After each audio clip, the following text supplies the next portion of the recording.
नमस्ते बच्चों, इस सेशन में आपको सिखाने जा रही हूँ और अलग से आगत मानक वर्ण।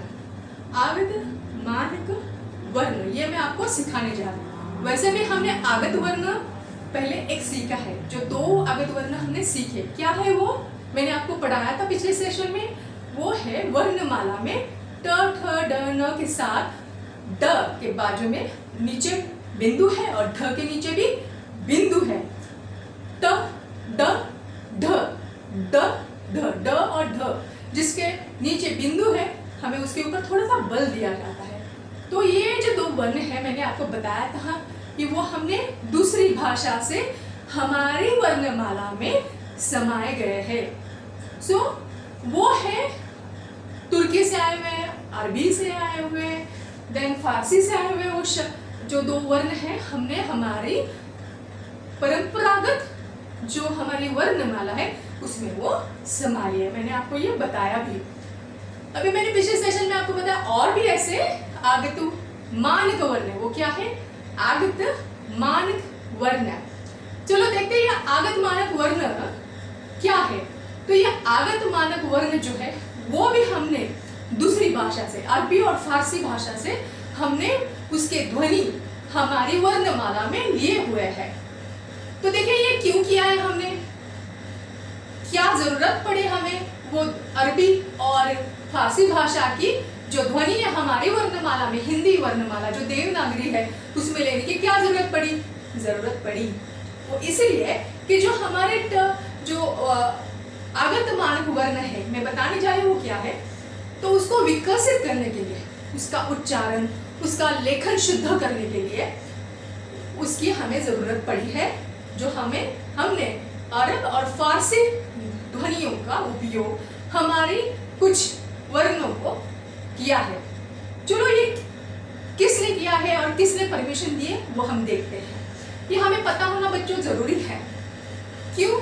क्योंकि जब हम पंक्तियां पढ़ते हैं, जब हम पाठ पढ़ते हैं, तो देखिए उसमें बहुत सारे ऐसे कुछ ऐसे वर्ण होते हैं जहाँ पे नीचे बिंदु है, जैसे कि ड के नीचे बिंदु है, ढ के नीचे बिंदु, वैसे ही उस वर्णों के नीचे भी बिंदु होता है, लेकिन हमें पता नहीं होता कि ये बिंदु क्यों है, किस लिए है।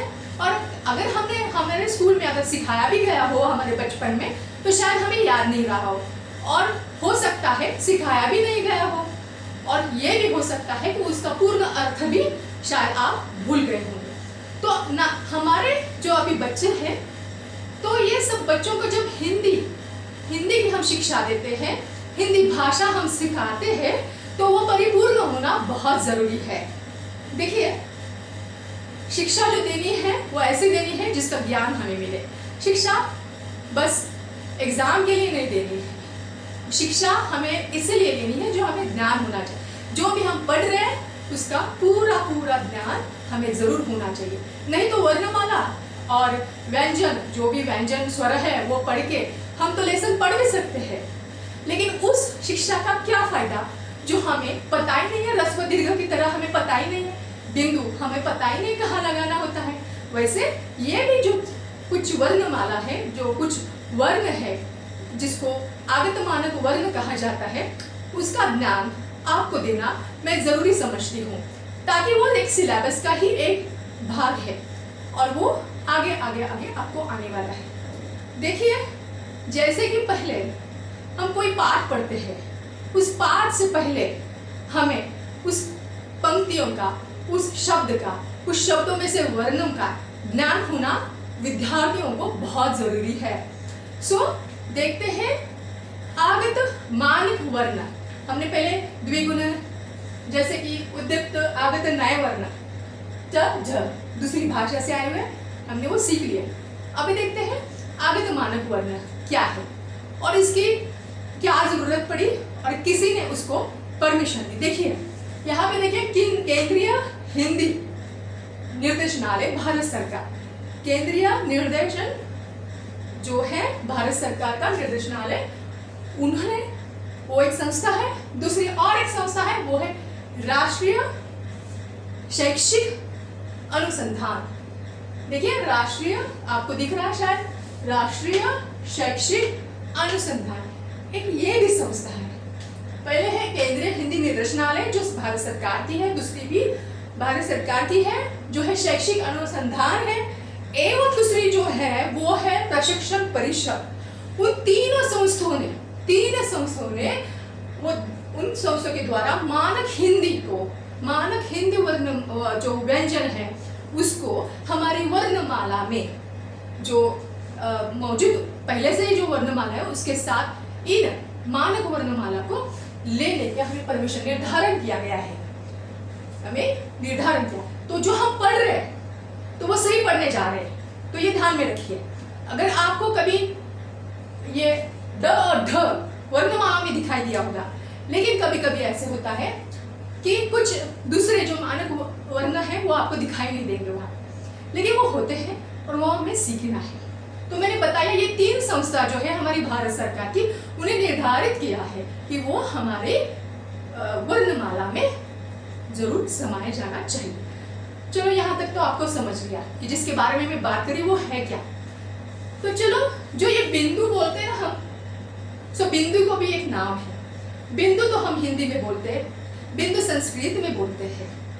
तो ये बिंदु का और भी नाम है जो हिंदी में वो लाया गया है, वो क्या है ये देखिए, नुक्ता। नुक्ता और नुक्ता भी कहा जाता है, नुक्ता और नुक्ता। तो बिंदु को क्या कहा जाएगा बोलिए। जैसे कि मैंने आपको बोला था कि कोई भी व्यंजन आप लिखे तो वो अधूरा होता है, उसको पाई लगानी चाहिए, और जब वो स्वरों के साथ मिलाया जाता है तो वो पूर्ण वर्ण होता है और उसको पाई निकाली जाती है। जैसे कि क है तो क को नीचे पाई लगाई मैंने, जो क अधूरा था तो पाई लगाई तो क पूर्ण हो गया क। अगर किसी स्वर के साथ उसको मिलाया जाता है तो वो परिपूर्ण हो जाता है और हम पाई निकालते हैं। तो हमने देखा वो पाई क्या है। उसी तरह ये जो बिंदु है, ये बिंदु को नुक्ता बोलते हैं। क्या बोलते हैं? नुक्ता। ये उर्दू शब्द भी है, ये अरबी भी है, अरबी नुक्ता। तो ये बिंदु को क्या बोला जाए? नुक्ता। क्यों? क्योंकि जब ये नुक्ता हम उपयोगिता में ला रहे हैं तो वो है दूसरी भाषा से, तो इसलिए उसको क्या कहा जाए? नुक्ता, मतलब बिंदु। लेकिन हमें क्या बोलना चाहिए? नुक्ता। तो चलो आगे देखते हैं क्यों ये नुक्ता लगाना है।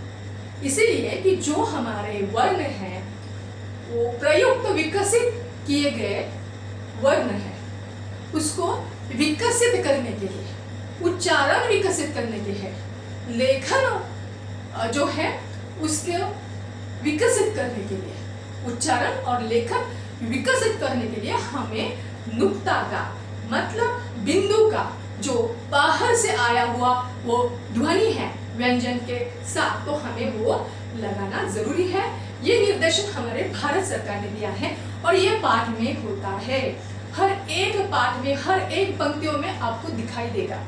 चलो तो ये क्या है ये देखिए, ये कौन सा वर्ण है? क, ख, ग, ज, ए और फ। तो क, ख, ग, ज, फ ये तो हमारे वर्ण है।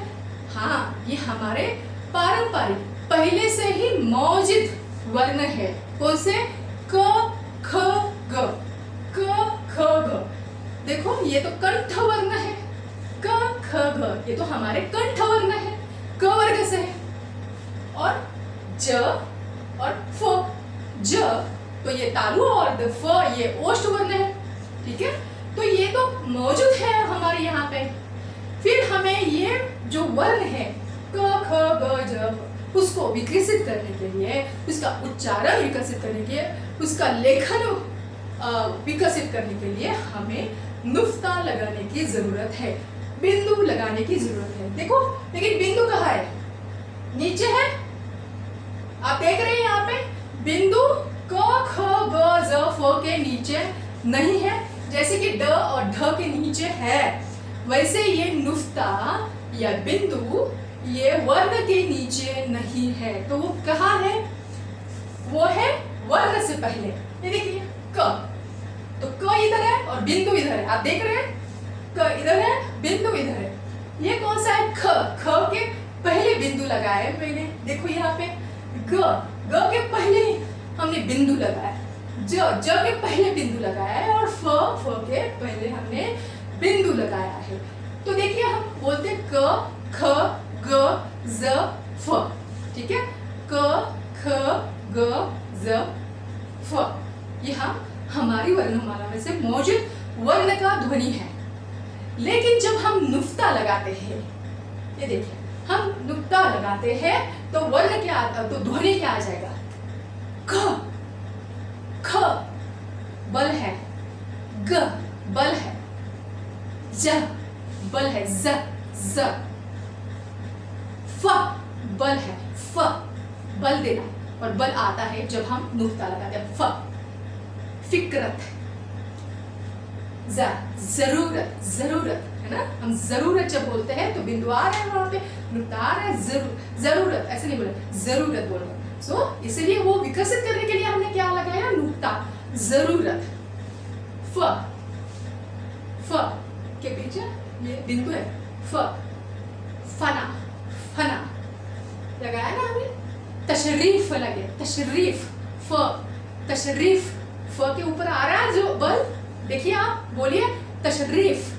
तशरीफ, फ के नीचे अगर बिंदु है वहां पे तशरीफ के ये शब्द में, तो वहां पे फ के जरूर वहां पे होगा नुक्ता, ठीक है।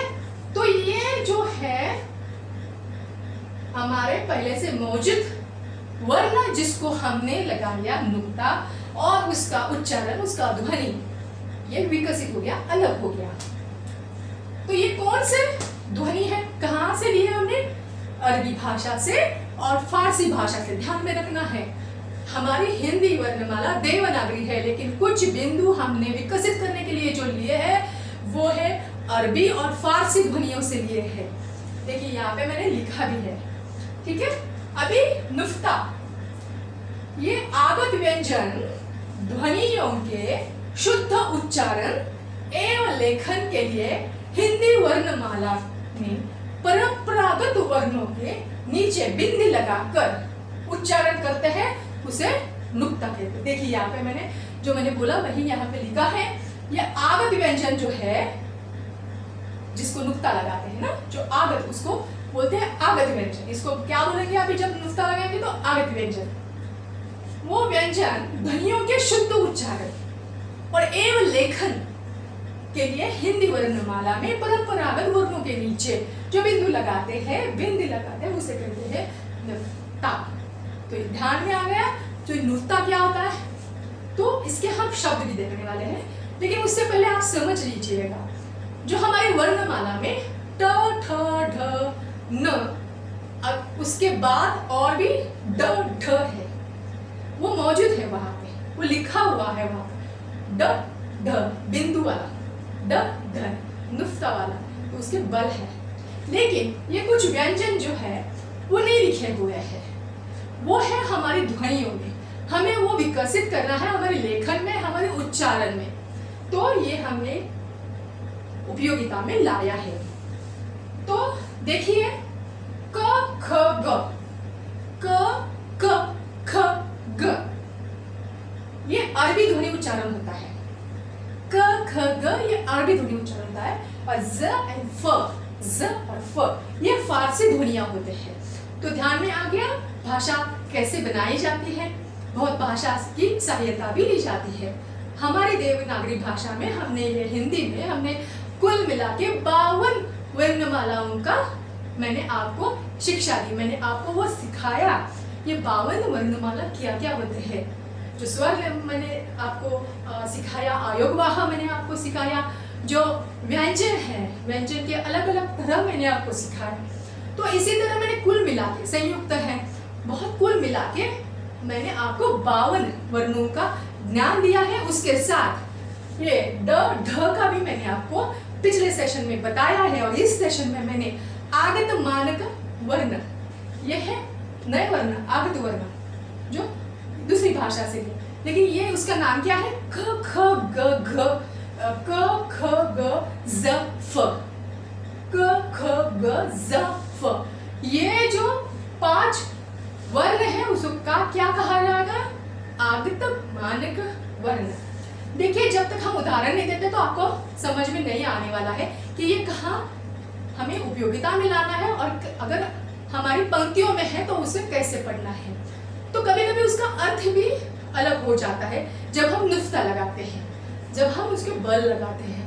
तो देखते हैं नेक्स्ट सेशन में उसके कुछ उदाहरण, उस आगत मानक वर्ण के उदाहरण मैं आपको बताने जा रही हूँ।